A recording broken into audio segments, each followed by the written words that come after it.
Hello दोस्तों, नमस्कार। राजनीति विज्ञान की एक और नई वीडियो के साथ आप सभी का स्वागत करते हैं आपके अपने यूट्यूब चैनल एक्सेस एकेडमी पर।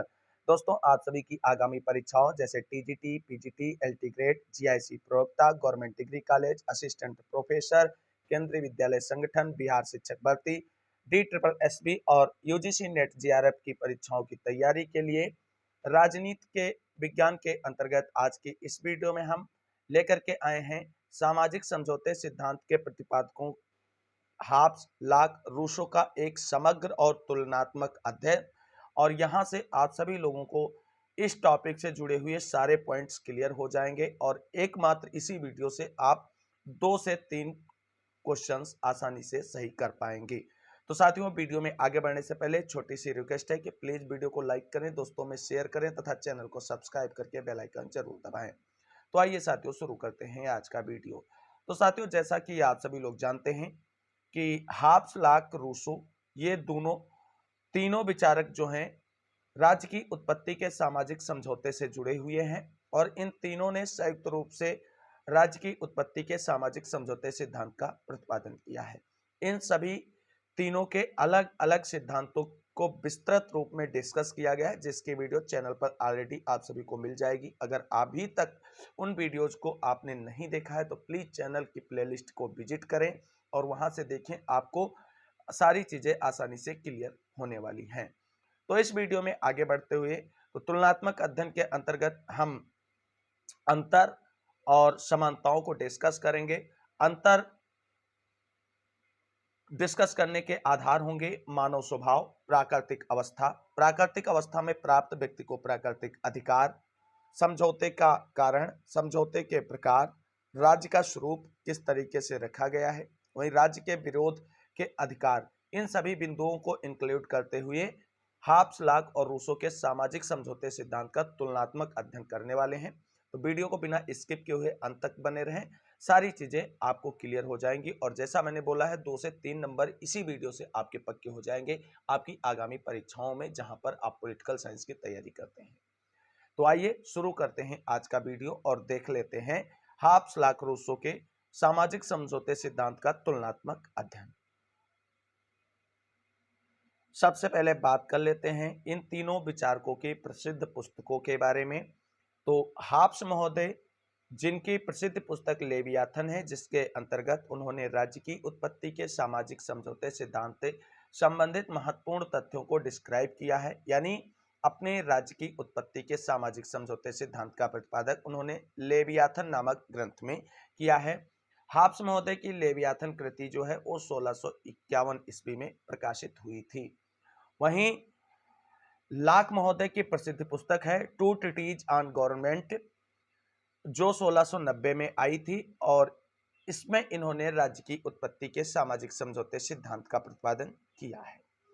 वहीं रूसो महोदय की प्रसिद्ध पुस्तक सोशल कॉन्ट्रैक्ट है, जो 1762 ईस्वी में प्रकाशित हुई और इसमें उन्होंने राज्य की उत्पत्ति के सामाजिक समझौते सिद्धांत का प्रतिपादन किया है।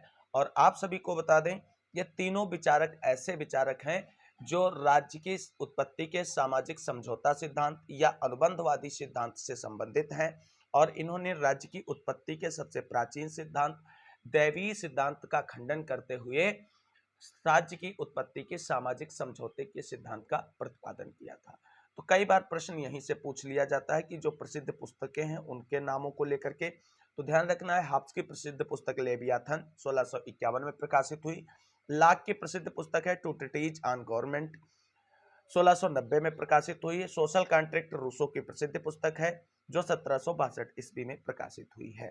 अब मानव स्वभाव के बारे में बात कर लेते हैं कि तीनों विचारकों का मानव स्वभाव के बारे में क्या राय है।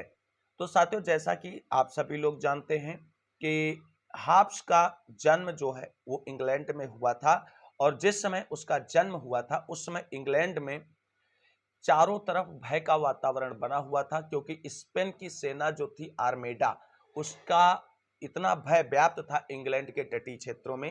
जिस स्थान पर हाब्स का जन्म हुआ था वहां पर, तो आपको बता दें हाब्स का जन्म जो है वो कुछ समय पूर्व ही हो गया था और हाब्स ने स्वयं अपने जन्म के बारे में कहा है कि मैं और मेरा भय एक साथ उत्पन्न हुए थे। अर्थात इसको दूसरे शब्दों में कहें तो हाब्स अपने जन्म के बारे में कहता है कि मैं और मेरा भय जुड़वा भाई हैं। और एक तरीके से और इसको एक्सप्लेन किया इसने कि मेरे जन्म के समय मां ने दो संतानों को जन्म दिया था, एक मैं और दूसरा मेरा भय, और ये भय और अपने आप को जुड़वा भाई कहता है। तो जिस तरीके से वहां पे वातावरण और माहौल था, उसका किसी भी व्यक्ति के शारीरिक मानसिक विकास पर बहुत गहरा प्रभाव पड़ता है। और उसी भय और माहौल को देखते हुए हाब्स बड़ा हुआ था। तो कहीं ना कहीं उस भय के वातावरण ने उसके मानसिक विकास को प्रभावित किया था, और इसलिए उसने केवल और केवल बुरे पक्षों का वर्णन किया है, कि मानव स्वभाव के केवल बुरे पक्षों का वर्णन किया है। क्योंकि जिस तरीके से आर्मेडा के भय से वहां का माहौल बन गया था, वो कहीं ना कहीं व्यक्ति के नकारात्मक जो है पक्ष उसके सामने निकल कर आए, और उसने अपने विचारों में जब इस स्वभाव संबंधी तथ्यों को प्रतिपादित किया तो उसमें केवल और केवल बुरे पक्षों का वर्णन किया। उसने बताया कि मानव स्वभाव से स्वार्थी, झगड़ालू, ईर्ष्यालु, एकाकी, पाशविक, अपवित्र, आत्म केंद्रित, भयग्रस्त, और यानी कुल मिलाकर के कहा कि मानव का स्वभाव जो है वो राक्षसी प्रवृत्ति का है। तो ऐसा इसने इसलिए कहा क्योंकि उसके जन्म के समय और उसके बड़े होने का समय जो था वो कहीं ना भय और माहौल का था, और उसके सामने केवल और केवल मनुष्य के सभी नकारात्मक पक्ष ही निकलकर सामने आए थे। इसलिए उसने अपने मानव स्वभाव के बारे में जब विचारों को प्रतिपादित किया तो उसने केवल और केवल बुरे पक्षों को ही वर्णित किया है। तो प्रश्न पूछा जा सकता है कि मानव स्वभाव के बारे में कौन सा कथन जो है या कौन सा तथ्य सही नहीं है। तो आपको ध्यान रखना है कि हाब्स ने जो मानव स्वभाव का वर्णन किया है केवल और केवल बुरे पक्षों का वर्णन किया है। तो जो बुरे पक्ष से संबंधित नहीं होगा वही उसमें आंसर सही हो जाएगा। वहीं अब बात कर लेते हैं लाक महोदय का मानव स्वभाव के बारे में क्या विचार है।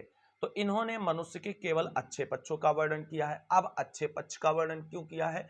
क्योंकि लाक महोदय के समय इंग्लैंड में जो है रक्तहीन क्रांति हुई थी, जिसे गौरवपूर्ण क्रांति या शानदार क्रांति के नाम से जाना जाता है। और इतनी शानदार क्रांति हुई थी कि बिना रक्त की एक बूंद बहाए वहां पर सारी चीजें परिवर्तित हो गई थी। तो उस दृश्य को देखने के बाद उसका प्रभाव जो है लाक के विचारों पर स्पष्ट देखने को मिला।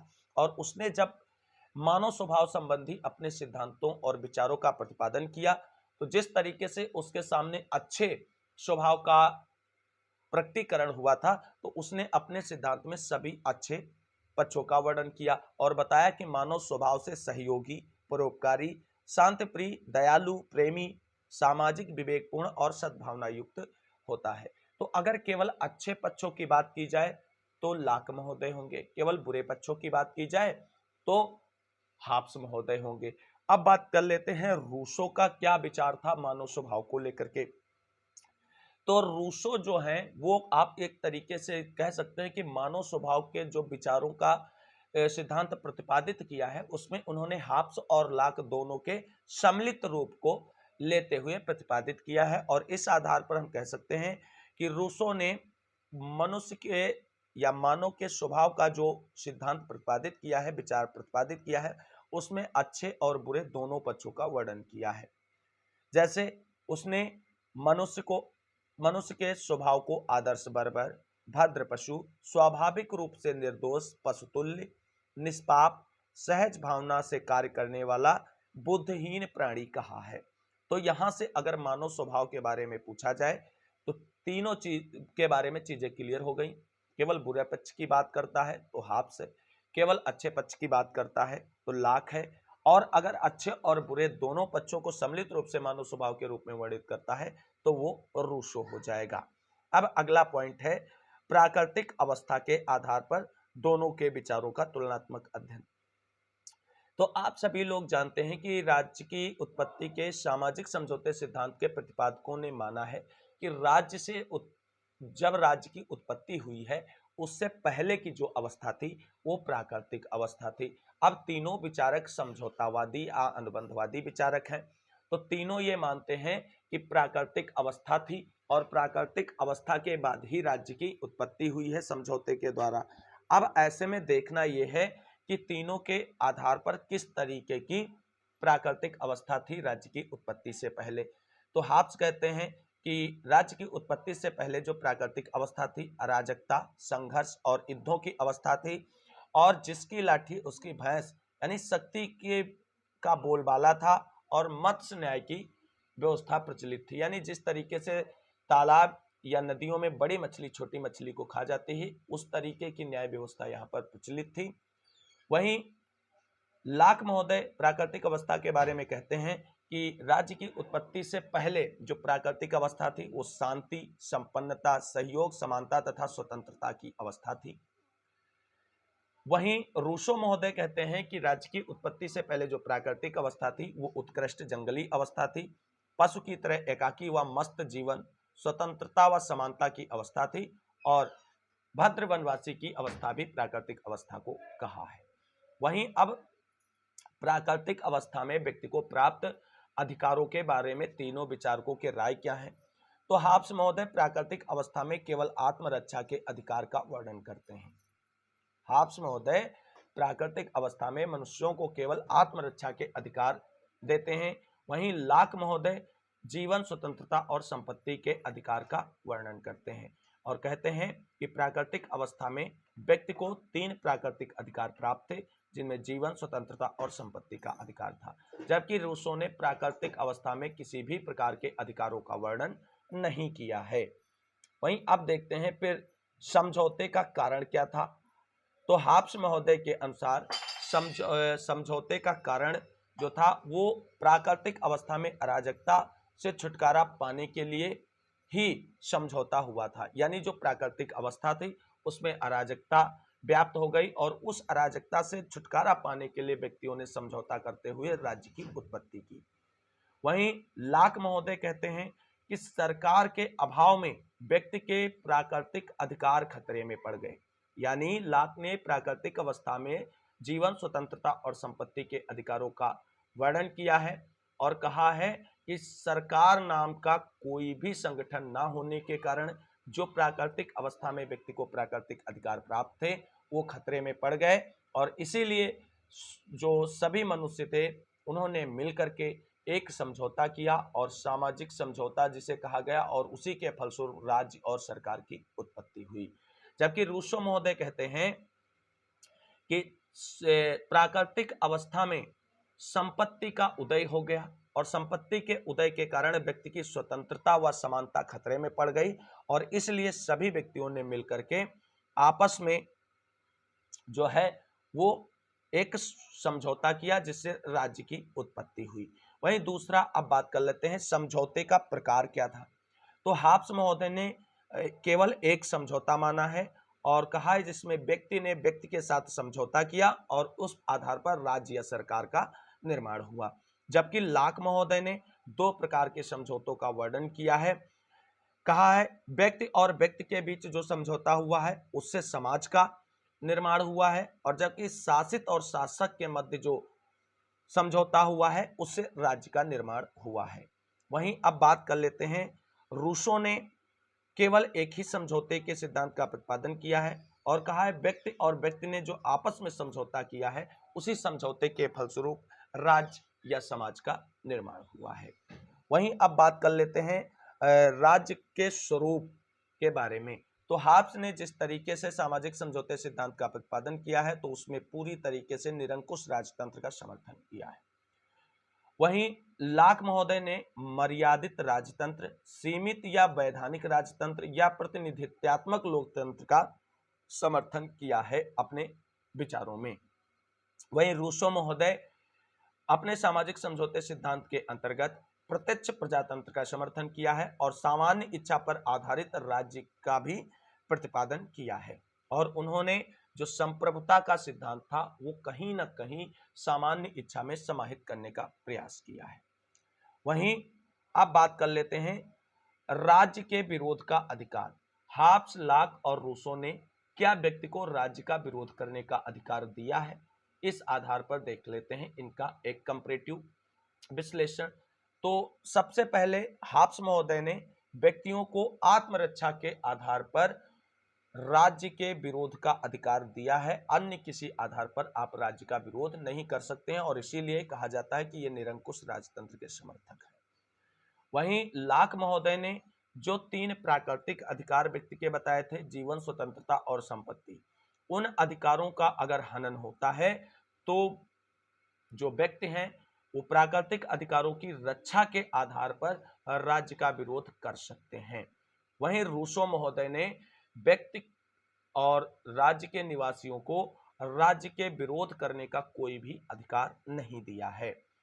तो ये था हाब्स लाक रूसो के विचारों का तुलनात्मक अध्ययन, जहां पर इन तीनों विचारकों के आपस में सिद्धांतिक रूप से क्या अंतर हैं उनको डिस्कस किया है। अब बात कर लेते हैं कि हाब्स लाक रूसो के विचारों में समानता क्या थी। ये तो हो गया था कि अंतर के आधार पर इनका तुलनात्मक विश्लेषण। अब देख लेते हैं समानता क्या है।